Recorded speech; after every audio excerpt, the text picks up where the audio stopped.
বন্ধুরা তোমরা কেমন আছো? আশা করি ভালো। আমরা এর আগের ভিডিওটিতে আমাদের দৈনন্দিন জীবনে ইন্টারনেটের কিছু ব্যবহার সম্পর্কে জেনেছিলাম। এবারের ভিডিওটিতে আমরা আমাদের দৈনন্দিন জীবনে ইন্টারনেটের আরও কিছু ব্যবহার সম্পর্কে জানব। প্রথমত, যোগাযোগ রক্ষা করা। ইন্টারনেটের মাধ্যমে এখন আমরা চাইলেই অডিও কলিং বা কলিং করার মাধ্যমে যে কারোর সাথে যোগাযোগ করতে পারি। শুধু কিন্তু তাই নয়, আমাদের ইমেল পদ্ধতির মাধ্যমে আমরা পৃথিবীর যে কারোর সাথে আজ নিমেষেই যোগাযোগ করতে পারি। আগে কিন্তু এটি ছিল না, তখন যোগাযোগ করাটা একটু তুলনামূলক কঠিন ছিল, কিন্তু বর্তমানে ইমেলের সাহায্যে তুমি পৃথিবীর যে কারো কাছে তোমার তথ্য পাঠাতে পারো বা যোগাযোগ করতে পারো। এই তথ্য যোগাযোগ প্রযুক্তির যুগে এমন হয়ে গেছে যে ইমেলটি আমাদের পাশের বাসা থেকে আসছে না পৃথিবীর অপর প্রান্ত থেকে আসছে সেটা আমাদের জানার কোনো প্রয়োজনই পড়ে না। দ্বিতীয়ত, ভিডিও কলিং। মানুষ শুধু এখন অডিও কলিং করেই সন্তুষ্ট থাকেনি। ইন্টারনেটের ব্যান্ডউইথ বাড়ার কারণে বর্তমানে মানুষ ভিডিও কলিং করতে পারছে। এই ভিডিও কলিংয়ের সাহায্যে শুধু আমরা কিন্তু কথা নয়, সাথে সাথে যে ব্যক্তির সাথে আমরা কথা বলছি তার চেহারাও দেখতে পারছি।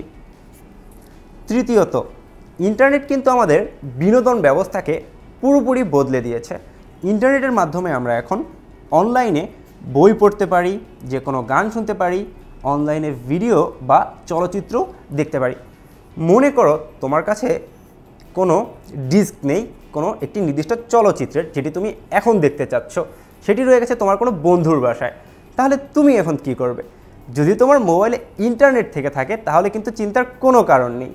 তুমি ইউটিউব বা অন্য যে কোনো সাইটে গিয়ে তুমি সেই চলচ্চিত্রটি নামিয়ে দেখে নিতে পারো, বা যে কোনো বইও যদি তোমার কাছে না থাকে সেটি কিন্তু আজকাল তুমি ইন্টারনেট থেকেই নামিয়ে নিতে পারো। চতুর্থ, সামাজিক নেটওয়ার্ক। তোমরা নিশ্চয়ই ফেসবুকের নাম শুনেছ। এই ফেসবুক কিন্তু একটি সোশ্যাল মিডিয়া। এটি কি করছে? এটি আমাদের সমাজের মধ্যে একটি নেটওয়ার্ক তৈরি করেছে। অর্থাৎ তুমি তোমার সমাজের বা তুমি তোমার আশেপাশের যে কারোর সাথে ফেসবুকের মাধ্যমে কিন্তু এখন যোগাযোগ করতে পারো, এবং বর্তমানে কিন্তু এটিই হচ্ছে। আমরা সবাই প্রায় সামাজিক নেটওয়ার্ক বা সামাজিক যোগাযোগ মাধ্যমগুলো দ্বারা একে অপরের সাথে যুক্ত রয়েছি। এবং সর্বশেষ যেটি গেমস খেলা। মনে করো তোমার এখন গেমস খেলার ইচ্ছা হয়েছে, কিন্তু তোমার আশেপাশে কোনো সঙ্গী নেই, তাহলে তুমি কি করবে? তোমার মোবাইলে যদি থাকে ইন্টারনেট, তুমি কিন্তু সেই ইন্টারনেট ব্যবহার করে অনলাইনেই গেমস খেলতে পারো, এবং তাতে করে তোমার ফ্রেন্ডরাও তাদের নিজেদের জায়গায় বসে বা ঘরে বসেই তোমার সাথে যুক্ত হয়ে সেই গেমসটি খেলতে পারে।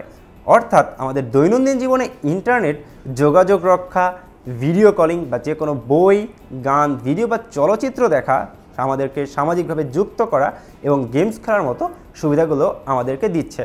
তাহলে এই ভিডিও থেকে জানলাম আমাদের দৈনন্দিন জীবনে ইন্টারনেটের আরও কিছু ব্যবহার সম্পর্কে।